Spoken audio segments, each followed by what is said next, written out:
Yeah, I guess I got to talk about this. Seeing as it just happened last night. So, no intro, no fun, no nonsense, no jokes. I just really want to talk about what happened last night. I want to talk about the ending to SummerSlam Night 2. I want to talk about the big sort of news coming out of SummerSlam Night 2, and that is that WWE have brought Brock Lesnar back into the fold. That's the same Brock Lesnar that is named in the ongoing Janelle Grant sexual assault and trafficking lawsuit. That is the same Brock Lesnar that was taken off of TV when it became public knowledge that he was going to be named in that lawsuit. That's the same Brock Lesnar who was essentially wiped from history over the last year, with lots of highlight packages and references to the past and videos that are showing things that happened before, cutting him out of those videos. And that's the same Brock Lesnar that we have completely moved past, and we're forming and cultivating an identity of WWE TV in a post-Lesnar world. Once again, need I remind you, after he was named specifically, not alluded to, it's not been left up for speculation, named in writing Brock Lesnar in the ongoing Janelle Grant human trafficking and sexual assault lawsuit. The fact of the matter is that WWE fans are so fucking thick and so fucking dense, they'll just eat this up. They have ate this up, and I think what's more worrying than anything is the fact that the pro Brock side has just really outed themselves to be awful and disgusting, just creeps, to be completely honest with you. The fact that the allegations of sexual assault and misconduct and again being named in a human trafficking and sexual assault lawsuit isn't enough for everyone to go, I don't want anything to do with this man. We are so far past the point of false allegations ruin men's lives and all that shit, because we're now in this weird place where right-wing people see rape and sexual assault as a fucking as a thing that only woke lefties care about. That's the way that these arguments go. That's the way these arguments are spoken about. That's the way that these people want to present online, and that's the argument and the space where these people want to come from and want to live their life. If you're the biggest Brock Lesnar fan in the world, one, why? Unless you're that fucking creep who got on TV looking like a geek 13 years ago now, and is still living off that ugly fucking shirt and stupid haircut. But realistically, there is no reason to be excited about this other than to own the libs and prove you're a horrible person.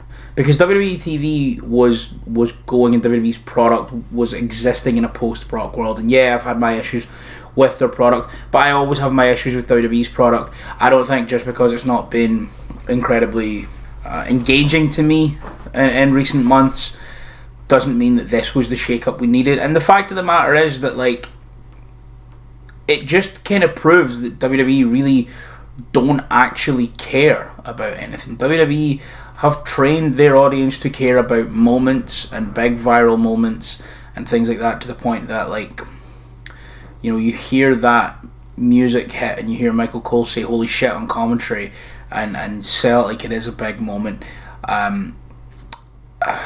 They've trained their audience to the point of believing that that's all that matters, that their audience have just ignored the fact that, once again, let me be clear, Brock Lesnar is named in an ongoing human trafficking and sexual assault lawsuit. This comes the same week that Triple H was invited to the White House by convicted rapist and felon Donald Trump, and was made part of a committee that is about keeping the youth of the nation healthy and something about athletes being healthier. A man who did so many steroids throughout his career that he had a heart attack less than 5 years ago is involved in this committee, with his dipshit mother-in-law involved in fucking education for some reason under this administration. And this is the same company that kept so many women off their show. So many women couldn't get a spot on this show, on a two-night show that's going to end with the big reveal of a man once again named in an ongoing human trafficking and sexual assault lawsuit. Now, I'm going to say that every time I mention him here, because we need to remember that he is named in an ongoing human trafficking and sexual assault lawsuit. It's disgusting. It's genuinely incredibly just dystopian and disgusting and awful and horrific, and I don't feel comfortable expending my time and effort and energy into this company. And yeah, I maybe wanted to come on here and talk about SummerSlam as a 2-night thing and review both the nights and talk about, you know, all the other moments, but it doesn't matter. It quite simply does not matter to me anymore, because this is more important. And again, the fact that him being named as in an active and ongoing sexual assault and human trafficking lawsuit isn't enough to turn people away from him. Because people, again, it's this weird culture war that rape and crimes against women and violence against women and sexual violence has now become a sort of tool of the right to dismiss anything, because that's a thing that the left would care about or whatever, is like disgusting, because these people have ingrained themselves in an ideology that believes that you can just shut your reality off, because a convicted sex criminal is the President of the United States, and again, all they're interested in is othering people who are different from them, and again, shirking any accountability. And that's exactly what we see with the response to this from the people who are pro Lesnar. Like, you know, people like Raj Giri, the fucking freak, are out there tweeting like, oh, well, he didn't officially do anything wrong, so like, okay, whatever. And well, one, that's such a disgusting take for anyone to have, but I think for someone with you know, remarkably with a platform like Raj Giri, which he does not deserve because he's bad at his job and awful, for someone with a platform to be spreading that rhetoric is doubly harmful. But I think more than anything, like, this just really shows how little WWE actually care. It is hype moments and aura, you know, the musical, essentially. And listen, I maybe see a world in where this isn't out and out one of the worst things to ever happen.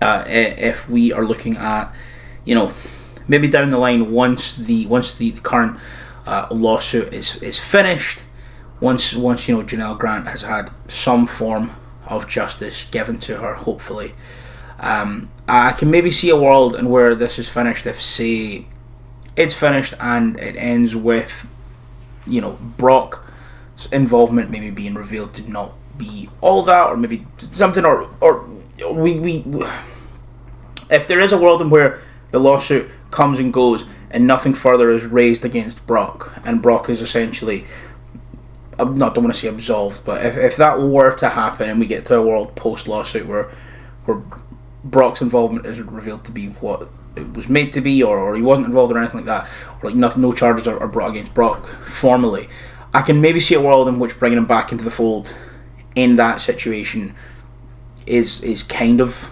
acceptable, but it is absolutely not acceptable right now. And I think that's just doubled by the response from WWE. WWE announced that they would no longer be doing post-show press conferences right before SummerSlam, and I wonder why. Triple H on the post-show said that, oh, it wasn't my idea, other people wanted them back, you know, Cena wanted them here.